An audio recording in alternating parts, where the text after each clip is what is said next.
Assalamualaikum, salam sejahtera, mutakhir edisi petang. Bertemu kita kembali di Sabah Hits Online TV. Saya Rashida Irham, kita ke tajuk utama. Mempertingkatkan semangat baharu untuk mencapai kemenangan. Program penyalahgunaan dada perlu dipertingkatkan. Pengusaha inap desa dinasihatkan membersihkan kawasan.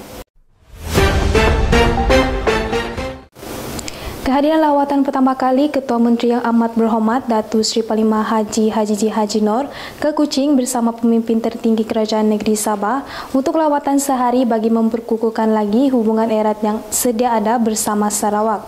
Haji mengadakan pertemuan dengan rakan sejawatnya dari Sarawak Yang Berhormat Datuk Patinggi Tan Sri Abang Haji Johari Tun Openg untuk buat kali yang pertama selepas beliau mengetuai Gabungan Parti Sarawak yang meraih kemenangan besar dalam pilihan raya negeri itu pada Disember lalu.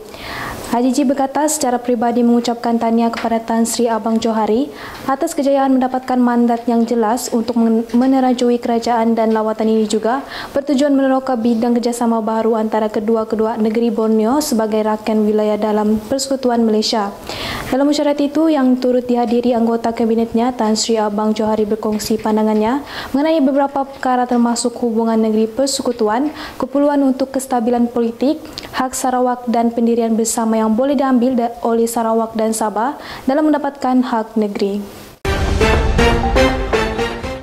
Kerajaan Negeri Gabungan Rakyat Sabah yang baharu berusia lebih setahun perlu terus diperkukuhkan selaras dengan mandat yang diberikan oleh rakyat, kata Pembantu Menteri Kewangan Negeri Jasni Daya. Beliau berkata kerajaan DRS juga perlu diperkuatkan dengan fokus utama membela kesejahteraan rakyat dan membangun negeri ini. Jasni mengulas kenyataan Bung kemarin yang mengulangi bahawa kerajaan DRS harus dipertahankan dalam apa juga keadaan sekalipun untuk mengelakkan berlaku pilihan raya negeri.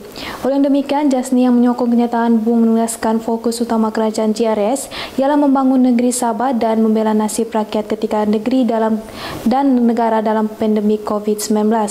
Menurutnya, rakyat telah memberi mandat kepada DRS pentadbir negeri ini dan mereka mahu pemimpin kerajaan negeri DRS menunaikan amanah ini dengan penuh tanggungjawab dan dedikasi. Kita kembali selepas ini. Idola Angguni telah mengeluarkan produk kopi untuk kesihatan yang dinamakan sebagai Beat Coffee. Antara kebaikan yang kamu boleh dapat dalam Beat Coffee ini ialah dapat menguatkan sistem ketahanan badan, membersihkan buah pinggang, dapat membersihkan saluran usus, membina semula sel darah merah, membantu membuang toksik dalam darah. Ia juga dapat menerapkan zat pertumbuhan dalam badan, membantu merawat ulcer dan dapat mencegah penyakit konavari, mencantikkan dan menyerikan kulit.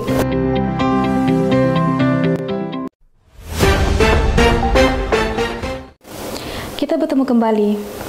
Golongan beliau diingatkan untuk sentiasa menjiwai dan menghargai semangat perjuangan pemimpin-pemimpin terdahulu yang sanggup berkorban demi membawa kemajuan dan pembangunan masyarakat khususnya di kawasan pendalaman. Ahli Parlimen Persiangan Datuk Arthur Joseph Kuru berkata generasi hari ini perlu membaca serta mendalami sejarah kehidupan sebelum dan selepas merdeka sekaligus mempertahankan nikmat kemerdekaan negara. Arthur yang juga Timbalan Menteri Kejaraya berkata, sebagai keluarga Malaysia yang cintakan negara dan tanah air adalah wajar bagi semua untuk mengendang jasa pemimpin-pemimpin negara yang telah banyak berkorban menyumbang bakti dan jasa demi kepentingan rakyat. Ujarnya, projek menaik taraf kawasan pelancongan Tugu Peringatan tersebut akan menjadi salah satu daya tarikan aktiviti pelancongan di daerah Nabawan selain kawasan tumpuan pelancong seperti Batu Kokum, Batu Punggul dan Malium Basin. Sabah FC akan lebih bersedia menghadapi saingan Liga Super musim ini yang dijadualkan bermula pada Mac depan. Presiden Bersatu Bola Sepak Sabah, Datuk Seri Panglima Bung Mokhtar Radin berkata, pihaknya yakin bahawa Sabah FC mampu bersaing dengan pasukan-pasukan lain dalam liga berkenaan kali ini. Bung Mokhtar yang juga Timbalan Ketua Menteri merangkap Menteri Kejaraya Sabah menyatakan beliau mahu kesemua pemain sentiasa mempunyai semangat baru untuk mencapai kemenangan dan tidak menunjukkan sikap rendah diri kepada pasukan lawan. Beliau berkata setiap pemain haruslah memiliki sikap sebagai sang juara di samping memperagakan corak permainan yang terbaik serta mempunyai semangat perjuangan yang tinggi untuk memenangi dalam setiap perlawanan. Menurut Bung Motar, Ketua Jurulatih Sabah FC Datuk Ong Kim Sui telah berusaha untuk melakukan persiapan kepada pasukan agar berupaya meningkatkan prestasi pasukan dan mampu memberi cabaran kepada lawan. Kita kembali selepas ini. Tikins ini dapat melegakan sembelit, dapat meratakan perut yang buncit, dapat membersihkan usus secara berkesan, mengurangkan berat secara efektif, mengurangkan sakit lutut dan dapat mengurangkan kebas kaki dan tangan. Bukan itu saja, Pretty Cleanse juga dapat membaiki sistem pernafasan, juga dapat menurunkan paras glukosa dan dapat mengawal tahap kolesterol, mengawal diet yang seimbang, dapat mengawal hormon dan mampu mengurangkan masalah obesitas.